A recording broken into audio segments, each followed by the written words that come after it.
The tug is my drug. What's up, Salt Straw Nation? Joe Simons. And Luke Simons. Like diamonds, we are back. And this is going to be a little bit different one. If you're listening on iTunes, you probably have no idea that we're out on the boat in the water. And if you're watching on YouTube, you probably have no idea we're also filming a podcast. And we had a lot of people in 2019 ask, hey, I'd love for you guys to do a podcast out in the water while you're fishing. Like, anything goes, you know, show us getting hung up on docks, talk about why we picked this spot, talk about what we're fishing with, what lures got a little Slam Shady on. Right now, I believe you got Slam Shady as well? Sure do, absolutely. Oh, yeah, baby. And ultimately, we're going to talk about this smart fishing spots. We released this kind of silently in December, had a lot of people sign up for it, and a lot of people wondering, hey, what's going on? And I'm an insider, do I get it? And yes, good news is as an insider, you get it for free, which is the beauty of it. So we're gonna talk all about the smart fishing spots. And in a sentence, smart fishing spots is us getting on maps and literally showing you where to catch fish every single week. We do it every Friday morning where we get on a map and actually like show, starting in Texas, move to Florida, up to the Carolinas and Virginia, and we do it every week, just talking about the trends. And this is based on really on weather and science. Like for instance, Luke, we're right here in a wind protected area. It's winter time as we're filming this, even though it's warmed up a little bit from the 40 and 50 degree weather we had, which is why we got our nice APCO Salt Strong shorts on. But still, it's chilly out and this crazy wind, meaning crazy for us, and a little skiff here. Was it 15, I think, or 16 I saw today? Mile-hour winds? Yeah, it's about 15 now. So we want to be protected as we can, and so we're here in a wind-protected shoreline fishing these docks. So let's talk about why real quick, Luke, why I pray I don't get snagged on my very first cast. Yeah, we basically came in to get a little, just really get out of the wind, both for us and the fish are doing the same thing. Wintertime, there's just the wind-protected shoreline is going to be a little bit warmer than everywhere else. Oh yeah, I just saw it. Is it a trout or a ladyfish? It's a big old ladyfish. Yeah, so this water is just a fraction warmer than everywhere else, and that's really what we're looking for. And I don't really care what the actual temperature is. I just want it to be a little bit warmer than everywhere else, and that's most often going to be where the most fish are. And I just had a bite too. So they are going to be a little bit lethargic. So I'm kind of changing the retrieve. These ladyfish are, another lady. Big old ladyfish. Yeah. So, when you're doing this types, using paddle tails, this is a bait fish imitator, and so pretty much anything that eats bait fish will be hitting these. So it kind of keeps the door open for all sorts of different species. Ladyfish will certainly be one. There should be some trout along here. Hopefully run some snook and redfish too. But this is one of those days that years ago just would never even bother fishing. Just thinking that the fish would have lockjaw. Ooh, I just missed another something. Just that the fish would have lockjaw, and if you come to a spot like this, sometimes it can be surprising how much action you can actually get. Get some good strikes here in the first I think there's a group of ladyfish back there messing with us. Yeah, they're jacking my Slim Shady up. But again, it's all about just putting yourself in a spot to maximize the odds, again, based on the conditions. That's, I think, the biggest problem that a lot of anglers have is they're really focused on spots, on, hey, like, where should I fish? We get that question a lot in our community, and if you get feedback on where to fish without knowing, without the person giving the feedback, asking like what time are you fishing, what day, to actually put the weather into play. Right, if you're picking spots without factoring in the weather, and then you're asking for inconsistent results. And I know, because I did that for many years, and I was wondering why I would have some awesome days at a spot and then it would be a total bust, is because I did not factor in. I didn't really think too much about, yes, I thought about the tides, but I never thought much about the wind direction, the wind speed. Is the weather getting warmer, or is it getting cooler? Or is it staying the same, right? Is it before a cold front, after cold front? Like for instance, this is a little peninsula here. You fished the other side, just a week or so ago, right? Yeah. You killed it because it was the opposite, meaning the wind was coming from the opposite direction. Yep. And so, again, and had I just stuck to that one spot, like the first time I came here, I just moved to St. Pete just recently. First time I came out, I had an awesome day.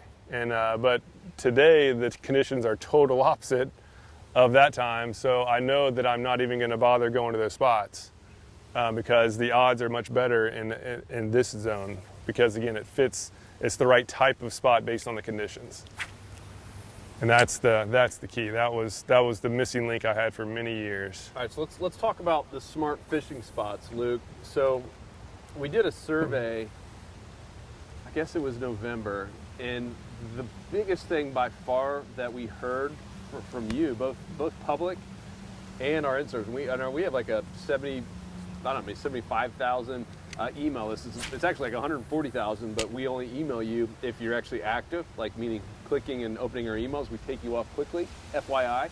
We don't just keep emailing you forever, because it's it's just like trying to call or text a girl you've been trying to date for a while. If you didn't answer your text for 30, 60 days, you might want to give up and not bug them anymore. So we sent out to that many people. We got thousands of responses, and the number one, I would say, issue, not with us, but just like a challenge that most weekend warriors have, including Luke and I, for many, many years, is time, right? And even now, still, people think, oh, I own a fishing company, I must fish every week. Luke does a little bit more, but I am the CEO. We're running a pretty fast-growing company now. You got another fish on? Lizard Oh, fish. that's embarrassing. We got to crop that out somehow. Fish is fish, though. Tight lines. I'm a father, a husband, a father of 3 young kids, so a lot of stuff going on, and so time is so critical, and that really comes in. We hear 2 things around time. One was time to fish, meaning we're busy with life, got a job, got a family, you got church, got all this stuff, community service stuff, and so I don't have enough time to fish. And so when I do go fishing, I want to maximize my time. I want to make sure I'm in the right spot, not a dead zone. I want to make sure I'm getting tight lines. I think, Luke, a pressure you'll agree with is, especially when you take friends out or kids who know you love fishing, it's your thing, and even if you catch fish, it's great, and if they don't, like, it kind of ruined their trip. And there's a lot of pressure. I mean, it's the same reason there's a lot of pressure being a full-time fishing guide. You want to get people on fish. That's a good strike right down there. Right near that big old boat there. Yep. See if I can get him to strike. So anyhow, there's that time factor of just being in the right place at the right time, and we get it, and that's one big thing that we solve. The other one is, hey guys, you're putting out new content daily, and within our Insider Club, we have new fishing reports going up hourly now, like legitimately hourly. And like, hey, I don't have time to go through it all. Like, I'm working a crazy job on Monday through Friday, and come Saturday morning, I got a haul pass. I'm going to go out there and catch a bunch of fish fast. And so we listened, we heard you, and in December, that's when we launched the Smart Fishing Spots. And what it is, as I mentioned, 10 minutes or less every single Friday. Is it Thursday now? No, it is Friday. It is Friday morning is what we decided to do. No, Friday best someday. For everyone. So Friday morning, so if you're fishing Friday, you can watch it or listen to it on the way there. And we're taking all the trends from everything we're seeing in our community, which we have 11,000 members with new people joining every day. And we take everything that we're seeing and put it into one video, and actually like get on a map and show spots and show pictures and show real fishing reports of what's happening. It is the ultimate fishing reports, like on steroids, actually showing real spots, like where you should be fishing, literally taking the time issue away from you. You're basically investing in time. You're basically buying time when you invest in the Insider Club now. So we listen. That's just one piece of the Insider Club. It is actually a separate piece. And on top of that, Tony is now doing weekly spot dissections. And so that means, you got one? Something small again. That means every single Monday. On a lizard fish hot streak. Fish are everywhere. I love that, Slam Shady. Every single Monday, Tony gets on an online map, and based on our Insider members asking for it, he goes and dissects a spot. Meaning he'll actually get on the map and pick a spot he's maybe even never fished before, and explain exactly how he would pre-trip plan, how he would fish that area based on the weather, right? Based on the wind conditions, based on everything that's happening, using real science. Not just, hey, this looks like a good spot, but there is a piece of it showing on a map things that a lot of people miss, that a lot of people just go on right by. I think you and Luke, you and Tony take for granted how well you guys read maps because you do it every single day. And we did that webinar recently, even with some of our good members, and they're like, man, like I never would have seen that. Not everyone knows how to read maps like you guys do. So I think that's such a powerful piece of this smart fishing spots. And then when you combine it, whoop, I got a strike there, with smart fishing tides, doggone, like you will get tight lines. I mean, you can see here already, like this is live, and we're not editing this stuff out already. Yeah, we haven't caught anything big, and this is artificial lures in the wintertime. I mean, most people think the only way to go up there is really to sit down and hunker down in an area with live shrimp. And we're sitting here in essentially a brand new spot that Luke just moved to, fishing with artificial lures and getting quite a few strikes in a really short amount of time. And look at another one there. All because we did what we're preaching. Hey, go look at smartfishingtides.com. Go look which way the wind's going, and then watch the little 10-minute video on where to fish. And yeah, because the 10-minute video includes a forecast. We obviously look at the weather, at the forecasted weather for the weekend, because if you just do a report on what happened yesterday, if like today, like a big front's coming in, tomorrow is going to be a totally different ball game. And so the weekend forecast, there we are. Oh, fish. So the weekend forecast will obviously give it'll give what the adjustments you need to make based on the changing. You guys see that skip casting on the dock? I just wanna, I don't get many of those. I want to make sure everyone caught that on film. You guys listen to the podcast. I just had a left-handed. It's like Luke catching the snook from the balcony. Kind of a cast. Real proud of that one. They're at least getting a lot of strikes. Whoop! And that one hit the dock. We should be getting some trout or something Yeah, here. and today, what do you remember? Was it it was a 6 for the strike score? Yeah, it was a 6. So not very good. Wind's even cranking around this point here. We've got a gentleman start at about 9:30 or something. Not only that, we actually pulled up here, and realized that we didn't have the camera. And the camera's kind of an important piece of this, because even though we always have a GoPro in our phones, especially when you got wind, which you hopefully don't hear too much of, because we don't have a cameraman here. I'm actually going to go check it. While hopefully Luke gets into a big one here.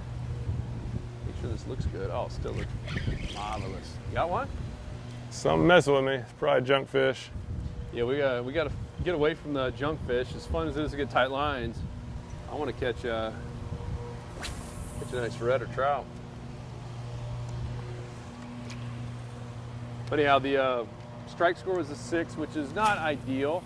And on that webinar, someone said, "Hey, do you even go fishing when it's below a 5?" Well, heck yeah! Like if you have the day off to go fishing, then by all means do it. Even fishing with guys like C. Richardson, who we had on board, is one of our fishing coaches, and Captain Peter Deeks, who's still doing tons of videos for us. I mean, these are guys who are putting people on fish 300 plus days a year, and I know Peter's got multiple world records. There's a trout. You got there a little trout. Yeah. It was deep. It was holding so you deep. Get to see another piece of it. We'll Little guy slam shady right in the mouth. So I want you to do the click it. So you might even see on this video here. Just hold it up and just say, "Click it!" Click it! All right, let's do one in the sun real quick. So you guys are going to get behind the scenes. Click it! Say it again loud. No, we're good. We got to get a bigger one than that. That was embarrassing. That's too funny. All right, we got a We're decent fish on the trying board. to get an ending to our video for you guys to click. Click it! All right, well, at least we got one trout.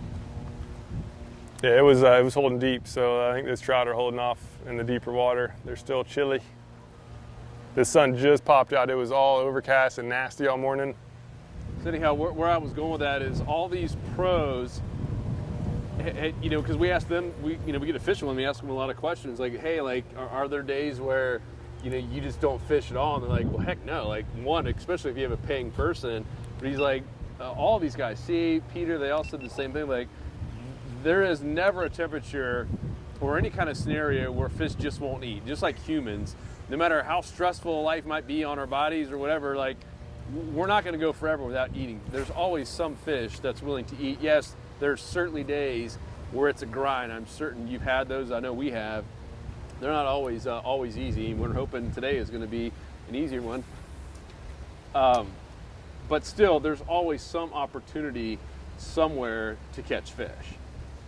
And the strike score is essentially just a guide, and it is proprietary. A lot of people ask, dude, a little lizardfish again. These things are thick here. Well, if you guys have any wonder about who's a better fisherman, even though my excuse is I am doing a lot more talking and face to camera, I believe Luke is outfishing me like 8-1 now. I don't think lizardfish should count. Anyhow, the strike score is proprietary. It is an algorithm based on every factor that we felt was important, not just some of these generic scores out there. Like there's some generic fish scores that say they apply to everything, right? From bass to marlin. Like that's just crazy. This is really for inshore species. It's tailored for redfish and speckled trout and snook and flounder, black drum, tarpon, etc. And it's been pretty doggone accurate. I mean, if you see a 9 in your area, and you can drop a pin anywhere, and it actually takes real time. It updates. Is it every 15 minutes, Luke? Well, I got some playing around. I'm trying to jig it up right here. Yeah, it's every 15 minutes. Flash there. Yeah, something small. I think it was a small trout. Yeah, every 15 minutes, it gets updated with latest weather. It brings in the count, the barometric pressure, the wind speed, the wind direction, the temperature, obviously as it changes. Really, all the essential factors, and it's a one-stop shop for everything. And we put together the algorithm. Oh, there we are. We put together ladyfish. We put together the algorithm that puts it all into play, and then we adjust the algorithm over time based on season. Because during the winter time is totally different factors that are important than the summertime, and we obviously just make sure that that's all shown there. Oh, quick release on that ladyfish. So we just make sure that it's always up to date, and so that again that you just have it ready at your disposal, and don't have to worry about the nits and grits of it all. Totally done for you. That's it, done for you. And I think as our 11,000 plus Insider members are now seeing the analogy, because I'm dealing with this right now, when my youngest daughter said that Daddy had a belly, it's time to maybe look at working out here for 2020. And I have two decisions. There we are. One is I can keep watching Luke catch fish at my pace. Another trout. So one is I can go do it myself, right? Go to the gym, and I know what's probably going to happen. It's going to be the same thing that usually happens, which is, hey, I go to the gym, I get really excited for a little while, and it doesn't really work, and then I stop going as much. Or I go in there and just kind of cheat, meaning I go in there and do it as quick as I can. I don't do as many reps as I should, and I probably don't even know how to use this stuff right. I'm probably not even using most machines the right way. And does that sound familiar? I mean, the average person, and if you're a professional weightlifter, it sounds obvious to you, just like catching fish is obvious to Luke. But for the average person, you don't even know how to use most of the machines the correct way to really get the most out of them, right? Just to get the most out of your fishing time. And so option number two is to hire a guide. And so I'm actually chatting with a personal trainer, a coach, right now, to take my game up a level, to do it the right way, to hold me accountable, and also he's got a little network of other people in his little, he calls it his little online tribe. So you actually get to be part of it and ask questions about diet and other things, just like you ask questions about lure. What's most important, obviously, here, it's not the lure, even though Slam Shady is stinking amazing. The lure is not the most important. You have to be in a good spot. I was cane pulling that one right under the boat. There, lady. Ladyfish. Just rock those up here. Get that out of the way. So anyhow, the Insider Club is like having done for you. It's like having a personal coach. The private coaching versus doing it yourself the hard way, especially if your time's valuable. Now, I would say if you're 20 years old and you don't have a job and you can fish 8 hours every day, then it might not be as helpful for you. You know, because you can go out there like we tried to do and learn it yourself. I still think it's helpful, but probably most 20-year-olds who don't have a job don't have much money either. So you're probably not even getting to fish as much as you want to. But if time is important to you and you want to go out there with confidence and you want to go out there and just get tight lines, even like we're doing on a day that normally we would have called it, and we even debated not doing because we saw the weather. It looks nice out right now, but it was supposed to be rainy and the 60-mile-an-hour winds. And here we are, at least one of us getting a lot of tight lines. I gotta let you start talking. It'll help or not. Well, one trick, if you see somebody catching fish and you're not, is look closely at what they're using. And you didn't change it up, the same shitty, did you? You didn't look close enough. So the biggest factor in most cases, but especially wintertime days like this, is keep it low. Keep it on the ground. So put that on the camera. Yeah, I didn't notice that until you said something. Yeah, these fish are holding, you know, we're fishing the whole shelf. So we're, you know, the casts are going up and about where that pelican is dove is maybe like two feet deep. And then it's going down to where we are, probably 8. And these fish, if you've been watching me, I've been just jigging it real slow, bouncing on the bottom down that shelf. And that's where they're hitting. And so I'm using a 1/4 ounce jig head, and Joe has a lighter one. So he's just flat not getting down deep enough. And I just, that ladyfish just ruined my tail. So that is the factor on what's happening. So the depth factor is incredibly important. Incredibly important. That's more important than color, in my opinion. If you're not at the right depth, you're just the fish are just flat out not gonna eat. And so super important. Keep that in mind. Let's see if I can find my pack of baits. Normally it's time for me to re-rig, but I don't know how to do that while we're podcasting and videoing. I'll keep on fishing for a little while and just going a little bit slower. Or put a gulp shrimp on, it'll dive down faster. That's the trick without retying. You know, these slam shadies, they're kind of buoyant, plus they have the paddle tail. So they require a little bit more weight to get down deep. And so if you can use the same jig head, put a different lure on, and it'll dive down quicker, especially if it's not buoyant and then doesn't have the paddle tail. And so a lot of people ask, you know, do we always use slam shady? And my answer is no. It's certainly what I usually lead with, even, you know, while I'm bass fishing or anything. It's probably one, if you don't know what the slam shady is, it's this custom paddle tail that we made with Z-Man. And it's certainly probably one of the best overall lures for just consistently catching all inshore species, or really any species you want. It's great for just getting a lot of strikes. It's a great way to cover new areas. There we are. It's it's a trout, bigger trout. A great way to cover new ground, just to see if the fish are biting, to see if there's any fish in the area. It's a legit trout here. Oh yeah, that's a much better one. So that can be a good video in there. This is a fatty. Yeah, this is getting close to 19, 20 inches here. Now for you East Coast guys, it's probably pretty laughable. This one's shaped like an East Coast trout. This thing is thick. Oh, he be traveling. He be traveling. I'll get a quick pick. See when Luke lands him. This is a slippery bugger. Oh man, the line's getting all tangled up.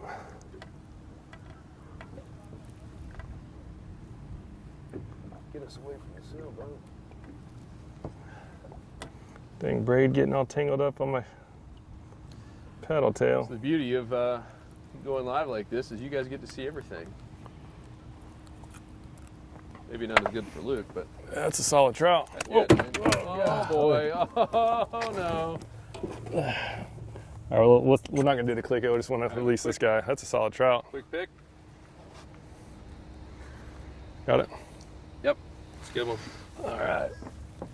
Let that guy get back in there. There we are. Quickly. Nice job, dude. Yeah, that was solid. Right on the shelf. Nice job. I gotta All right, so I fix my bait. So back on the lures, back on the baits. What I've learned from watching Luke and even just a lot of these pros, in inshore fishing, like, you don't need a lot of stuff. It's not like bass fishing where you need and you still really need bass fishing. It's funny, some of the I'm gonna bump up a little bit, Luke, before we hit that. Yeah, sailboat I'm watching. Some of the biggest tournament wins the last couple years, when they interview the guy, like, what's your lure? And in most cases, they were using one lure that was just working. And a lot of times it's their confidence lure. And a lot of times they barely even switched up. Like, once they knew fish were striking it, it worked. So with us with a paddle tail, might start with a 3-inch, which is normal. It's kind of just a good overall, and move up if you see a lot of bigger mullet or bigger bait fish. And then occasionally, if, to Luke's point, if I need to get something down deeper or just change it up, I will go with a gulp shrimp or a jerk shad on a twist lock hook. Like, that's all I carry anymore. Like, the only you grab, and that's all. And occasionally you'll have like a hard bait. Yeah, I rarely use hard. Like a Meerdine or something like that. But for the most part, I rarely use those anymore. But it's super, super, super simple with 3 different size paddle tails in that one color. It's my confidence bait. Digging through here to see if I got any of those little shrimpies. But yeah, depth coverage is really, really important. That's probably the most overlooked thing. That is the factor between Joe and I right now, is depth. I'm getting down deeper, he's not, and I'm getting the most fish. So super important to always keep that in mind. But if the fish were holding up shallower, then he'd be catching the most fish, because he's set up for a shallower bite and I'm set up for the deeper bite. But today I just brought 2 rods, and I brought one with the 1/4 ounce jig head for the deep stuff, and that's what I'm using now. And then I brought another one with a little bit lighter jig head, so that I can keep using the Slam Shady. I can not do what he's doing right now. I could make a quick switch without wasting any time. Of course, I can't even find any gulp shrimp in my bag, and yours is back there with the Oh man, just had a good hit right there. Yeah, these trout, they're actually I need to get a little bit further away from the shore. There we are. Ah, ladyfish. Yeah, they're pushed out like past the end of the docks right now. They're deep. So not normally this far out, but that's what's happening right now. Let's get this ladyfish off.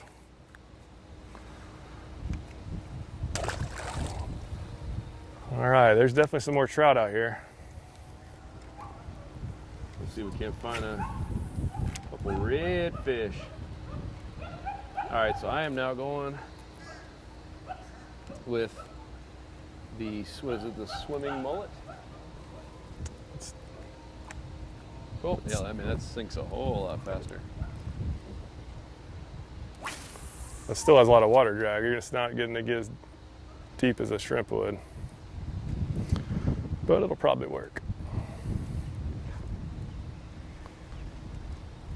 Yeah, and so as far as targeting, so now, typically go out, try to catch a slam is the goal. And so we've basically figured out the trout. And obviously the trout are going to be down deeper. A little bit, they don't hold as close to structure as like a snook and redfish do. So if we really wanted to target only snook and redfish, then we would probably stop fishing this deeper stuff and start getting up there, pushing up really close to the pilings. In that case, we probably need to get some weedless jig heads on, because to get up in the redfish territory and snook, they'll often be way up there in the pilings.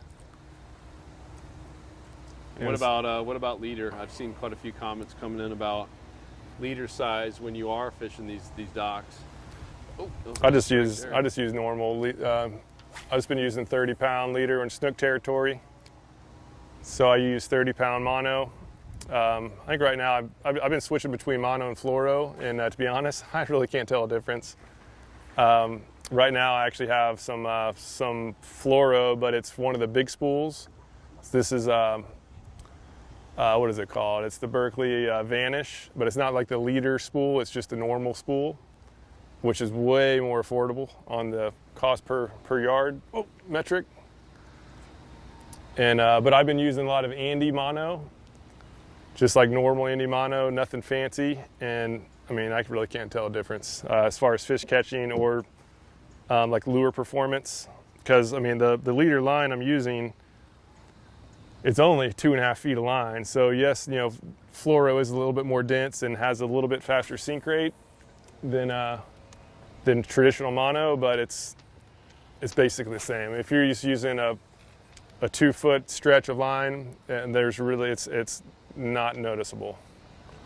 At least not noticeable enough to worry much about it. And talk about your the abrasion test and stuff that you did. I think I missed that. Yeah. So I've done some testing on lines, and my biggest factor is targeting snook. That's my favorite fish to eat, and they're really good about chewing through line. Like their mouths are like sandpaper. It's almost like a bass mouth, but they're just stronger, and do some violent head shakes. And so anyhow, the biggest risk is them chewing through line.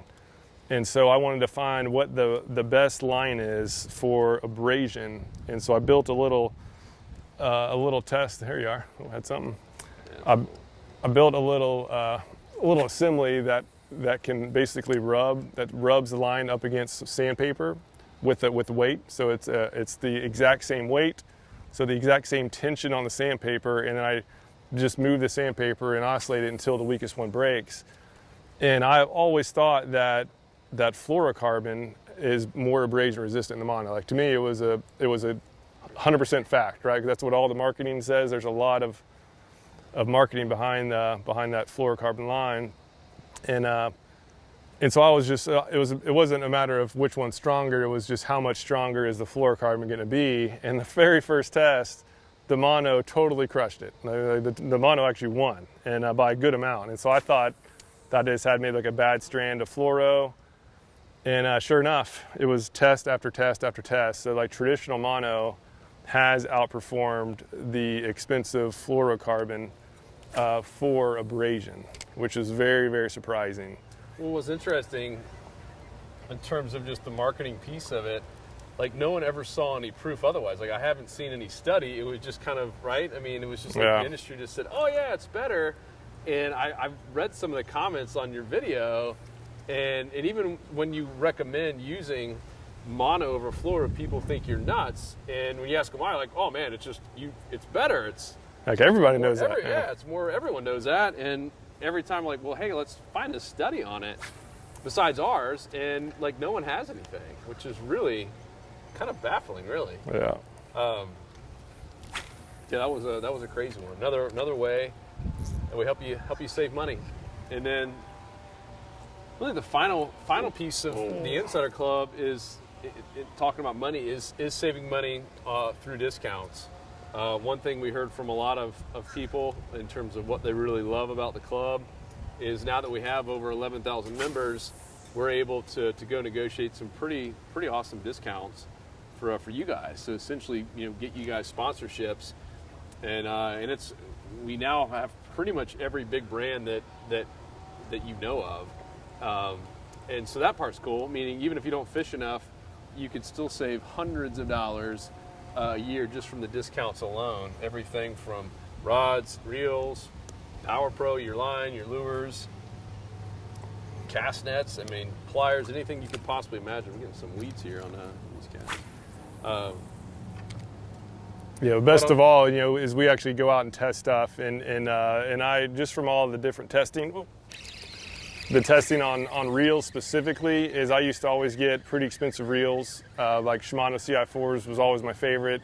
So that's a $200 reel, right? Or actually over $200, thinking that was going to be the best. These lizardfish, we got away from them for a while. Now we're back. He's now outperforming gold. Could be me with my little jig head. So anyhow, the actual reels I was getting were, yes, they were good, but they weren't good enough to justify the extra cost.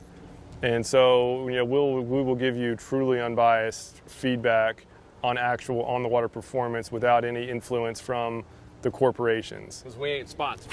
Yeah, so that was when we first started Salt Strung. That was a big problem in the industry, and I knew firsthand because I was out buying all the gear that the people on TV and all the stuff that was really highlighted in the magazines were featuring, thinking that they were being featured because they're awesome, but like they were really in many cases being featured because that company was paying a lot of money to get them featured. Now there's something on. Another lizardfish.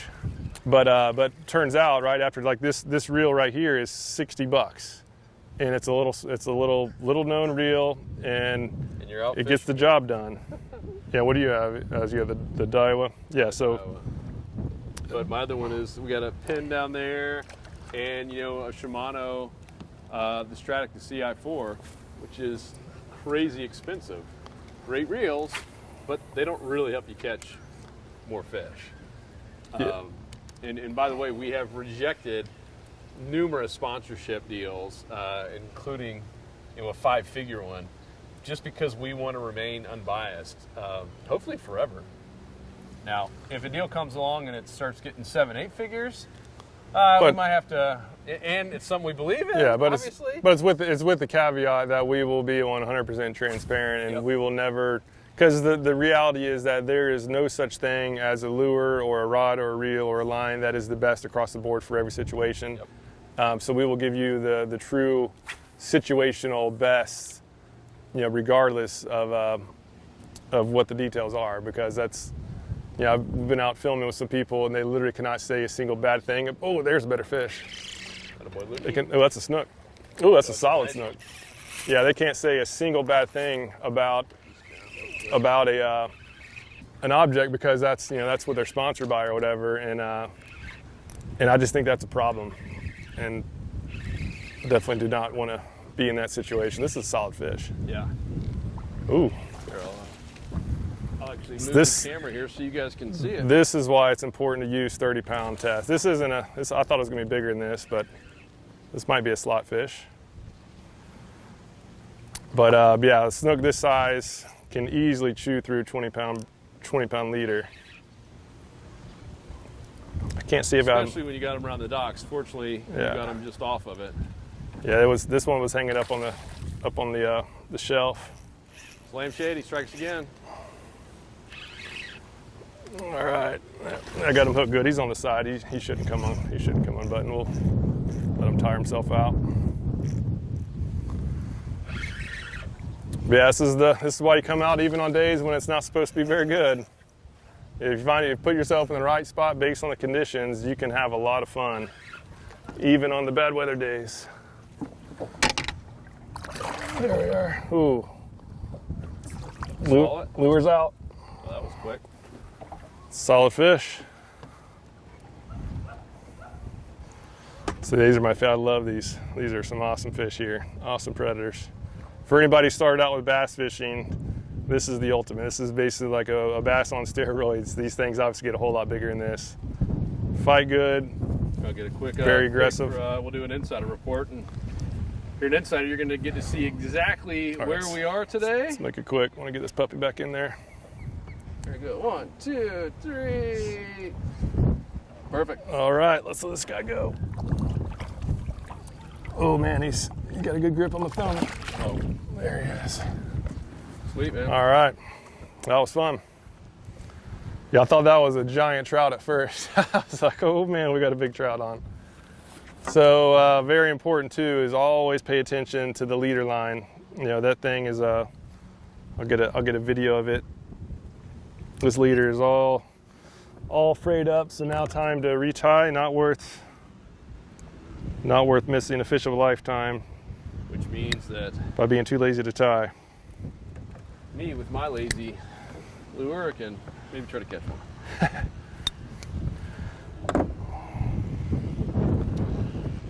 Again, all Joe has to do is put on a heavier jig head and he'll be set, but he's not doing it.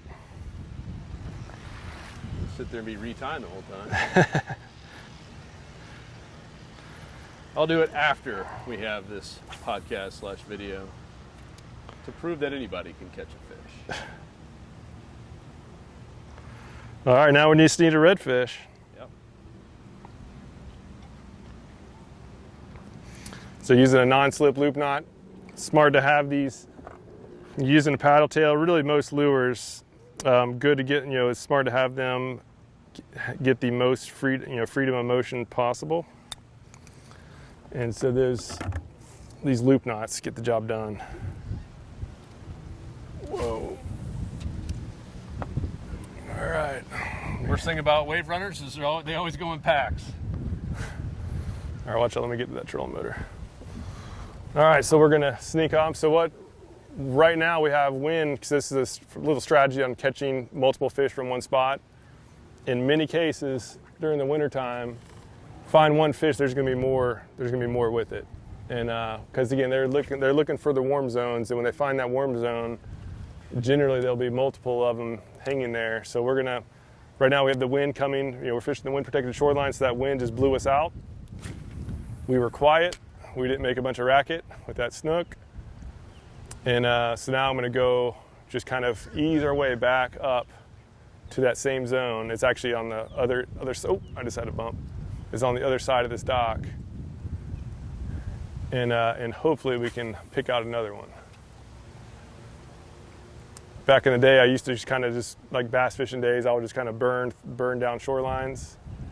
And like it's called power fishing, and I still do that. I still do power fish, and that's kind of what we're doing today until we figured out what was happening. But then as soon as you figure out what's happening, and as soon as you find a spot, it's really smart to just totally transition from power fishing and just go to just covering every inch of a zone that you find is holding fish. And so we're gonna go ahead and get a cast. Under the dock, baby. And so we're gonna go and start on the deep sections, and then we're just gonna slowly push forward. And oh man, I just had something on again. Dang, I really need to change up my jig head. Now, interesting, right in there in front of us, I believe, is a fishing guide. Oh yeah. Isn't that funny? Yeah. All we did was use the intel that you have available to you as an insider member, and we put ourselves here before the guide got here. He really must have slept in, or this is his next spot. Taking people to this honey hole. Let's see. And they got live bait over there. Guarantee they're not having as much fun as we are. We're certainly not podcasting about it. Yeah, so right now we're getting into the zone where that snook was. And so it's gonna hang here for a bit, cover every inch of it, try to pick off one of his buddies. Hopefully his grandma. Because now the sun's getting up, those fish might start pushing up shallower. I was hoping they'd be dialed in on this smaller profile. I haven't really seen any bait around. There's been some minnows. Yeah, I was saying big bait. Yeah.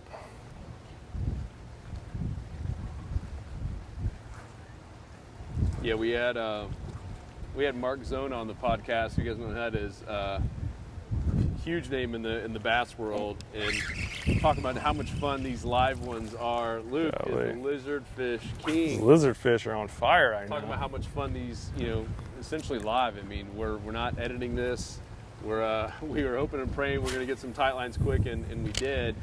And we're like, man, maybe we do these live. And then I started talking to him about what it takes to do it. I mean, he's got a whole production crew, and I mean, it's all about cell service, obviously, where you are. Oh, so, man, that was a good bite. We looked into it more. We're like, man, yeah, we don't really have that. So we'll start small and just let the camera roll with the mics on and fish an area and just see what happens. Yeah, take it real slow right there. That was a good fish. This has been real fun. So are you popping it off? What do you mean? Are you doing a constant retrieve? I'm doing a double twitch. Double twitch, bounce it up twice, let it fall, bounce it up twice, let it fall. And I got a nice little strike there. Feel the line on the fall. That's when the magic happens. And that is great advice. What you said earlier, and just right there is, if someone's on the boat, especially 2 feet away from you, catching a whole lot more fish, watch what they're doing. Watch their retrieval speed. Check out the size jig head they have on. You know, check if, even like with gulp, sometimes, like especially those jerk shads, sometimes the tail off, like once you have puffer fish or something that comes and bites the tail off, sometimes that will start outfishing the actual, you know, normal 5 or 6 inch gulp jerk shad. So pay attention to all that stuff. I can't tell you how many big fish have been caught on things like that when the tail's gone, right? Yeah, some of my biggest fish have caught on the tailless baits. It's all about getting the right profile. So my lesson learned is now it should be another very, snook. very obvious Another snook. that I should get a different jig head on and probably go back to the slam shady and just go with what works. Yeah, because had we not doubled back, right, we technically already fished that spot, but we were going kind of fast. And now I gotta find a better jig head. So again, knew some fish were here, so doubled back. Whoop. This one isn't as big as the other one. Fun size. Oh man, the camera here. While my brother does all the dirty work. Whoa, there we are. Almost got you. Quick release. Yeah, and if you can see, if you can zoom in on can you see those bait fish, Joe? It's like little glass minnows.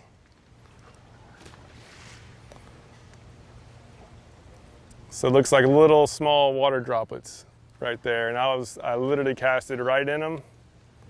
See if there's any more in there. Casted right in them and I just jigged it a couple times. Yeah, we can, I think you can see them on the screen. Hopefully you guys can. And that snook was, on, so it's a little bit tough. snook was hanging right in them. Oh. Golly. So And lizardfish. let's talk real quick, Luke, about boat positioning. You know, I think it's one of those things that is not talked about enough. It's kind of taken for granted that, hey, I'm in a good spot. I got my slam shady on. I got everything I need. Do you mind shedding a little light on that real quick? Yeah, I mean, there's, it's because we have an entire course on it that it goes into the nits and grits because there's all different sorts of examples and situations where one thing is better than the other. But I'll give like the elevator speech, but it's really about you want to position yourself in a way that enables you to cover whatever target zone you're fishing, right? Whatever target zone you believe the fish are in, and cover it in a way that, first of all, you can cast to it, right? You have to be able to get your lures to it, and actually cast over it, right? You don't want to cast right on it. But also, if there is current, you want to be retrieving with the current. You want to make sure that the lure is always going in the same direction as the current, if you can, right? That's the ideal scenario. So the ideal scenario would be to have the wind, right? So the wind and the current are the two biggest factors. And so ideally, you have the wind at your back and the current coming towards you. That way you can cast super far. Oh, dang, I'm having bites in there. You can maximize your casting distance, the fact that the wind's at your back. And then your retrieve is to come in the right direction because it's coming with the current, right? That's the direction that the fish are expecting the next meal. In this case, there's not much current here. And so there's really no huge factor for us to consider right now because there's hardly any current. Oh, man, I should retie, but I'll keep going. There's not much current, and we're just trying to get out of the wind. So we're just, this is an atypical situation. So we're just right now. The goal is just to keep the boat close enough to get on the strike zone, but far enough away out to not spook the fish. And so when we were going off those trout, once I realized that the trout were holding off a little bit deeper, I just kept the boat further away from the shore. And once we started kind of not worrying so much about catching trout because we already had plenty of them, then I started creeping up a little bit closer, getting up a little bit shallower, and those snook were holding up just a little bit shallower, probably like a foot or two shallower. They were basically like on the right as the trough starts, right where it goes from about 2 feet down to about 3. They've been right in that zone. So that's, so positioning today has been pretty easy. It's really just is just not spooking fish and keeping as quiet as possible. Ooh, I can even cast further. Lift your rod up real quick, lift your line up. Want to get under that dock real quick? Yeah, because we need a red. Those reds are often holding by a little bit closer to the structure. Yeah, it's a lot of little bait fish around here now. Yeah. You know, one other thing that I've seen people on our boat do when we have guests or friends is just bad rigging of artificial lures. Oh yeah, that's huge. And so I don't know if you guys saw, but the first thing I did, besides get some gunk all over my bait, was put it in the water and run it through just to make sure it's going straight and it looks natural. If it's helicoptering, you ain't gonna catch fish. And I know, looking back, as we were live bait guys forever, and we moved over to some of these artificial lures like paddle tails. Oh, good save. Yeah, we almost got hooked on the less dock. Aggressive on the docks, but you know, we kind of got sloppy. We just kind of rig it real quick, and it didn't have to be centered, and not the case. Like, man, if it's not centered and looking pristine, you were gonna miss strikes. I mean, think about what we're doing here, right? We're trying to convince a predator fish that does this for a living, meaning it eats bait for a living to survive, and we're trying to convince it to eat, you know, a fake lure, a piece of plastic with a hook coming out of it. And it's more important as you're in more populated areas where there's fishing. Like Louisiana, you can go there and kind of throw anything you want, and they're going to hit it. That was the only time that we didn't care if it was centered. Yeah, oh yeah, just throw it out. He was like, oh yeah, just put a hook in there somewhere. Yeah, it was insane how aggressive those fish are, and they're just not afraid of boats. Like, they just haven't seen enough pressure to realize that it's danger. But here in Florida, I mean, these fish, they're used to getting targeted, and so they're definitely much more selective. And it's just that much more important is to make sure that what you're presenting looks as good and natural as possible. And if there's a bait helicoptering, that's like almost guaranteed that you're not going to catch anything, because nothing naturally helicopters in the water. Like when it's doing the corkscrew, like a big corkscrew, real fast turns, they just really, got him. Oh man, lost. That would feel like a decent trout. But so yeah, rigging I'm noticing is very important. My leader is shrunk a few times here, and I probably should have retied this morning. How important do you think that is, having I mean, as long as half the size. That's a little bit on the short end. It looks like your bait's still not as heavy as mine. Is that a 1/4 ounce jig head? Yeah.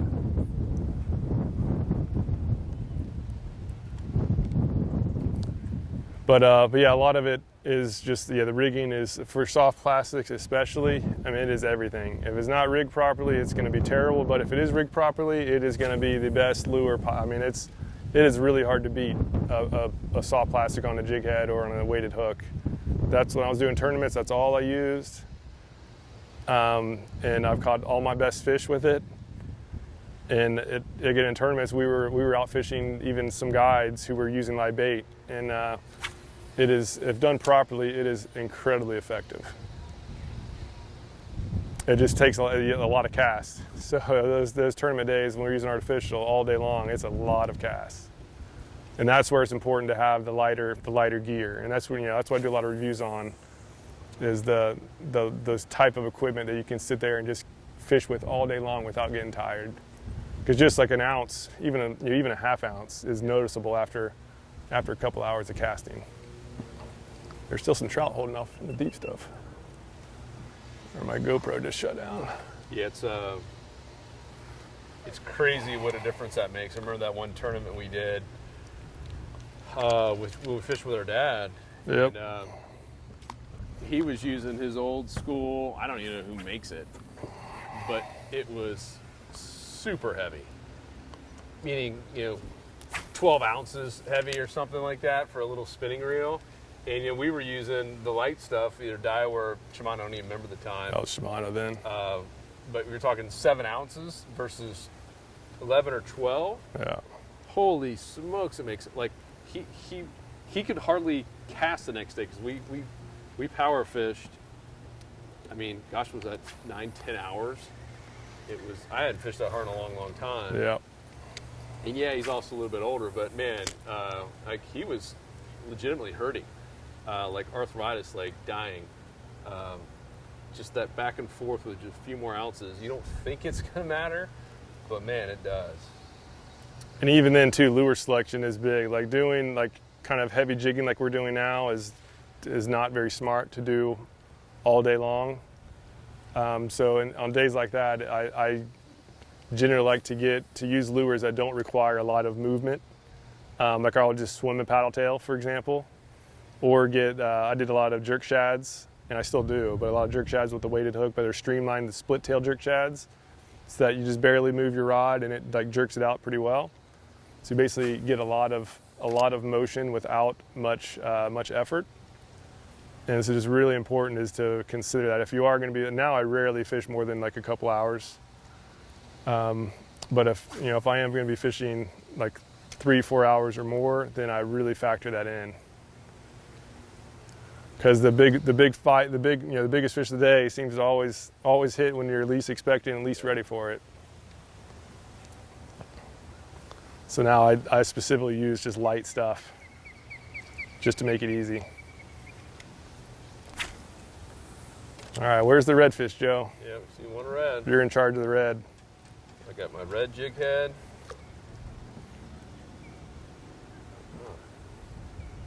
Yeah, this thing's definitely getting a little bit deeper. I'm scraping bottoms. Oh man, missed something. So what a good brother does is he goes right behind. I think it was just probably lizard fish for you. Hey, I just want to get some tight lines here. Too much talking and getting nothing. Slam shady back on. No excuses. Oh. Oh yeah, that could be it right there. I'll try swimming some to see if that does any action. Yeah, and even when you're on a bite, it is smart to always change your retrieve. So I've been kind of doing some faster, some slower. The only thing I haven't tried is a straight retrieve. So I'm just going to do a couple, kind of slide a couple straight retrieves in there. Because you really never know. Like every day's different. Some days they like the straight. Some days they like the jigging, double twitch, single twitch. Super slow, super fast, or somewhere in between. It's just always smart to change it around. So far, everything has been the slow. Here, put it down the rock line down. Oh, that's dirty right there. Kind of deserves a strike.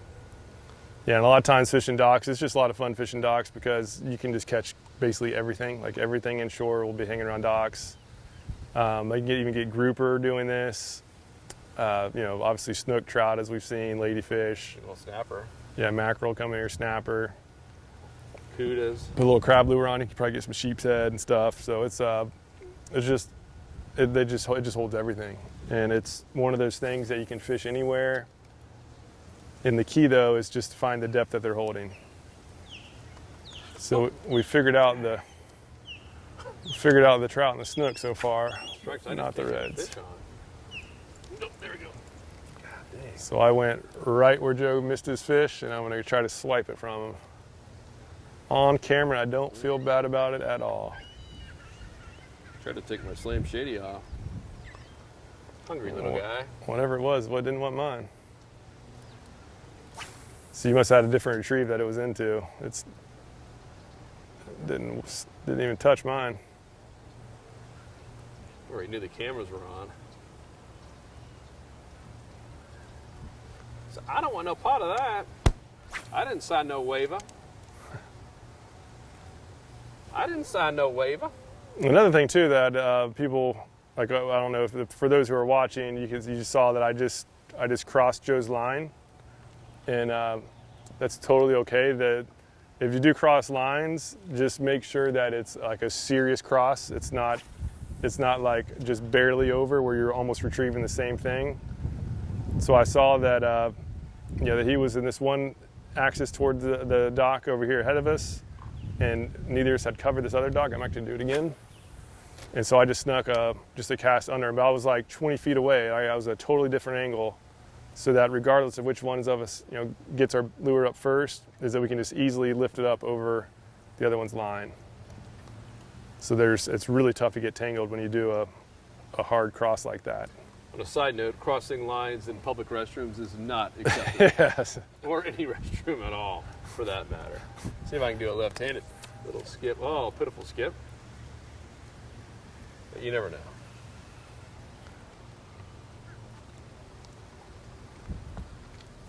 I'll go out for trout on this one.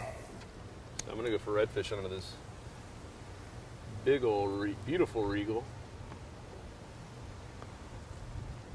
They make good boats right here in Central Florida. Some serious props on that thing. 6 blades each.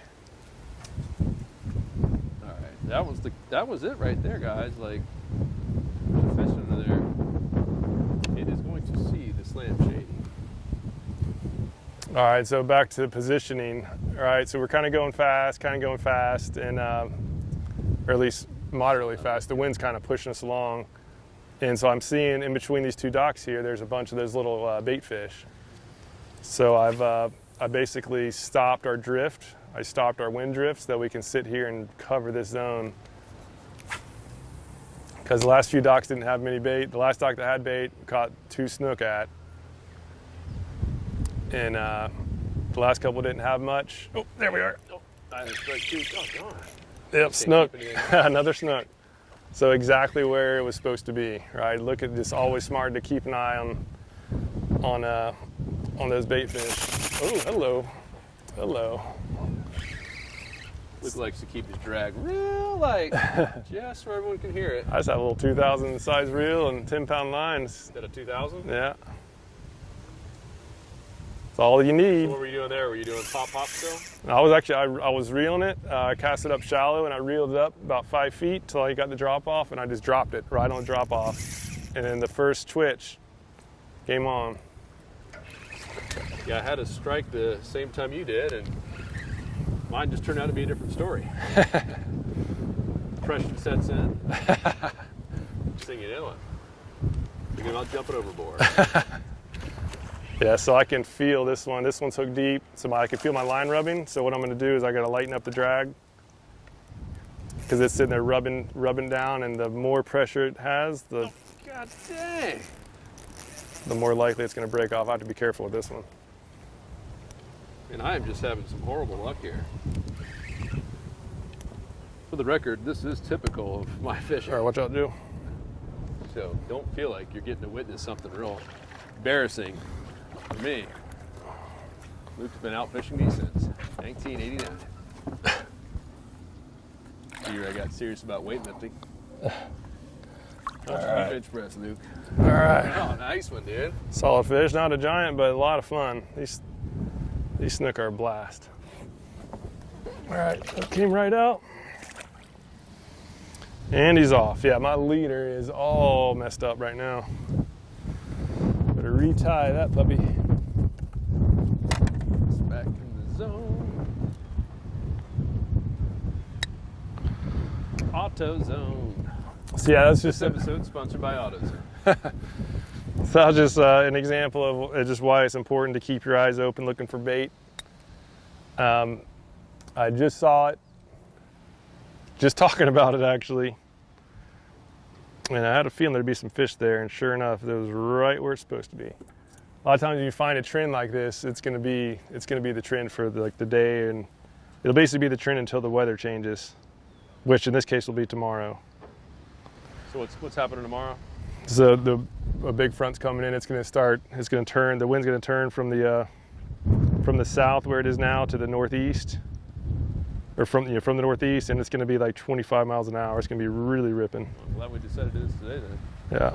And I am still getting a ton of strikes. They're all just little dinks. Yeah, there should be a lot of fish there. Yeah, don't go any closer. Try to stay out just close enough where you can cast to them, but any closer than that is asking for trouble.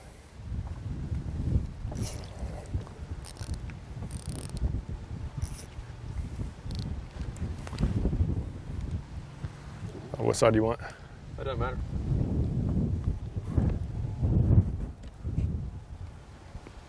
All right, need a red, Luke, need a red. See if I can close.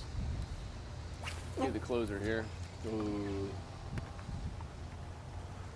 Yeah, probably go to a different spot. There's really not. Redfish around here usually holding near more grass. There's just not much grass around here. Still possible. Maybe a flounder. Surprised how many flounders have been caught on the Old Shady. Yeah. Yeah, they like paddle tails. Oh man, that was a good strike. So you let it drop right on the edge again? Yeah. Yep. There's a little hole right there. You can see it. Dang. I feel like I'm just attracting lizard fish. Got lower. So yeah, basically cast down, let it fall right in that hole, and I put my rod tip down and start working it right along the shoreline. Get it right in their face. In the face.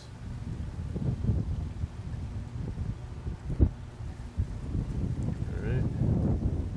Get it. And Nothing there. Another bait school over that way. Terrible cast. well, at least it wasn't caught on film. Oh, wait, it was.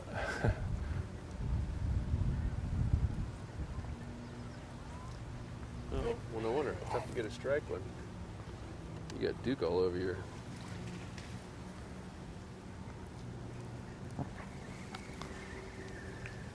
Let's see what else I can blame my crummy day on.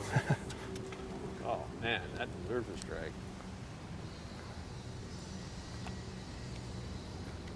Oh, another wave runner. What do you know? Oh. Got a Oof. buddy. I almost got stuck on that dock.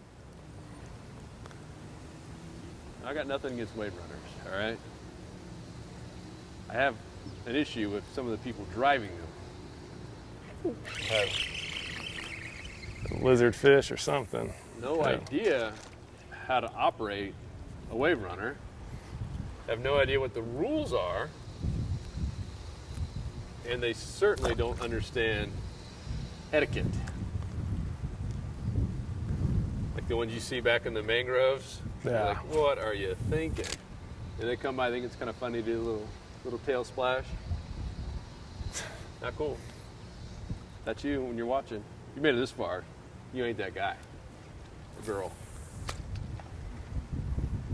Who else would watch an hour-long fishing video besides someone who cares about fishing? Wants to see how people fish some docks in the winter time. Smart fishing spots. Yeah, so we'll kind of circle back and end it. Yeah, I think if we need to get a redfish, we need to move. We need to get out of here. All right, well, so we'll end it. This is all going to be completely uncut. Smart fishing spots. You're Yeah. sick and tired of having the days of not going out there and at least getting tight lines. Yeah, I didn't have a stellar day. Whoa! Getting a lot of strikes though. I think it's a lot of little lizard fish. Yeah, that's what I just had But yeah, on. if you're sick and tired, and once again, we've only been out here an hour. Spot I've certainly never been to before. Luke, have you been here once? Yeah. I literally just moved here Okay, a so couple weeks ago, but been here once. So brand new spot. If you're sick and tired of those days, and you're a busy person, if you have a job and maybe have a wife, husband, kids, a life, real things happening, and you just want to maximize your fishing time because it's valuable to you, then join us in the Insider Club. Not only will you get access to all the discounts, the private community that we've custom built for you. It's all broken down by regions. I feel like we take that for granted, how nice it is. As soon as you come in, you get to click on your region, regardless if you're in South Padre, Texas, or Corpus Christi, or Fort Myers, Florida, or Louisiana, wherever you might be, and see what's happening in your area and meet people. We've had so many friendships that have been made inside of this in this club/community, or really a family. Yep. Is what we like to call it. So come join us there. We'd love to have you. We celebrate the wins, and I also love too. Just like I'm having a tough day, people aren't afraid to say they had a tough day. It's not just a show-off board, because you can learn so much from those tough days. Like I learned a lot here today about myself personally, And Oh, about new species. New species. pinfish. Oh boy, count it. That's bait. Yeah, so come join us. You'll get access to the discounts, the community, the exclusive tips, the unbiased reviews. You've probably seen a lot of this stuff on YouTube. Maybe you're watching this on the tube or listening on the old podcast.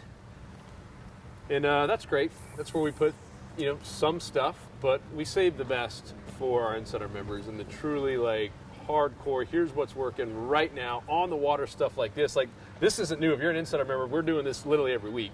Yeah. So, or this is the long version of it. We usually we make it all shorter. Short and sweet and only show you the highlights and where the fish were caught. But we show you every spot, like exactly get on the map, show the pre-trip planning on why we picked that spot, what happened, the lessons learned, the mistakes made, and then of course now the smart fishing spot system where we get on a little 10-minute video on satellite maps and show you where to fish. And if you don't have 10 minutes to become a better angler, then you should probably just give up fishing altogether. Oh no, that's how we're gonna end it. That's how we're gonna end it. I don't care what it is. That looks like, oh, that might be a good trout. It's fighting more like a jack, but No, that's a little snook. Oh yeah, a little snooky. Yeah, but most importantly, after trips like this, we'll go out get on the lowest level Google Maps and show exactly what types of spots that we're fishing and then why, right? Based on the wind, speed, the direction, the temperature changes.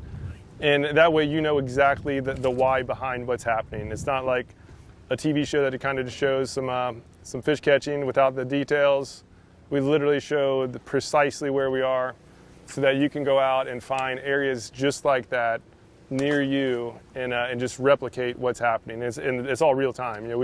We'll be publishing this video for the Insider Club within 24 to 48 hours. We do it real time, so the latest and greatest trends and details are up there and available to those who can go out and fish and just maximize the time. So good work on the snook there, Joe. I was getting worried about you, bud. Hey, seriously. Confidence level a little bit higher now. Still going to go probably re-rig, self-evaluate, do a little meditation, and then check out my smart fishing spots and make sure we're in the right spot. I'm going to blame it on the spot. Yeah, clearly is a spot problem. You got all that stuff. Hey, yeah, what's going on? Oh, hey, sweet. We're filming a video right now. I see it. Doing any good? This stretch has been good. We caught 4 snook and good amount of trout. First time back here, scoping it out, Yeah. and it looks pretty good for docks. Yeah, it is, yeah. What's your name? Rich Roberts. Rich. Rich what's Roberts. Up, man? Yeah. That's awesome. Yeah, Moved down here, one of you. I just moved. I moved I live about a mile or 2 away from here. Yeah. So I'll be out here a lot. Riptides? Sorry? Have you been to Riptides yet? No. What? I don't know what that is. Bar going, man. What is it? Oh, the bar, the restaurant bar. That's just a bar. Oh, okay, got it. Yeah. It's local. Is it on the water? Yes. Oh, sweet. So how you doing here? Good. Yeah. I mean, we caught probably 4 snook and maybe 4 or 5 trout and a bunch of ladyfish and lizardfish and stuff. That's a lot of action. It's the power of the Insider Club. You meet new friends every time you're out in the water. Are you filming me? Yeah. Dude, you're on right now. Rich is on. That's so funny. Good, guys. Yeah, it's been I'm really satisfied with the prescription. cool. Awesome. Thank you, man. I've been using it. It helps. That's perfect. You know about the smart fishing spots yet? Have you saw those I videos? just saw that. I just got Sweet. Awesome, man. into it. So Very cool. good to see you guys here. Yeah, too, likewise. Good looking boat, man. I just got this Yeah, back. I just had a 100-hour deal done to it. Cool. I don't have any fishing stuff, and then I give it a try, make sure it's all working good. Yeah, it looks sweet. Yeah, looks new. Yeah. Brand new. Yeah. Very cool. All right, we'll see you guys on the water. You too, All right, Rich. Rich. Yeah. You're gonna see yourself on YouTube soon. Yeah, I'm gonna watch. What, tonight? Probably 24, 48 hours. We'll Yeah. get it up soon. Perfect. Yeah. You good, brother? Rich. Riptides. You got it. We'll see you at Riptides, along with our buddy Rich. Guys, that was too funny. And you might be saying, "Oh, was that scripted?" No. Came up and said, "This is Salt Straw, guys." That was awesome. One of our awesome members, Rich, here in St. Pete. So that's it. If you guys want to learn more, you can either go to saltstraw.com and join, or we actually have a separate site just to learn about the smart smartfishingspots.com. So go to smartfishingspots.com and you can learn more about that there. Peace. We out. See ya. Are you sick and tired of not catching as many inshore saltwater fish as you want to? Do you wish that you could catch as many redfish, speckled trout, snook, and flounder as you deserve based on how much time and money you've invested into fishing? Let's get honest for a second. You're clearly not where you thought you'd be by now, or you wouldn't be watching fishing tutorials this very moment, right? Listen, if you're ready for a better solution to catching fish on every single trip and having an upper hand on the fish and your fishing buddies, then go check out www.smartfishingspots.com. You'll receive thousands of proven inshore fishing spots, regional fishing reports, and even massive discounts on all of your favorite fishing brands. See you over at smartfishingspots.com right now.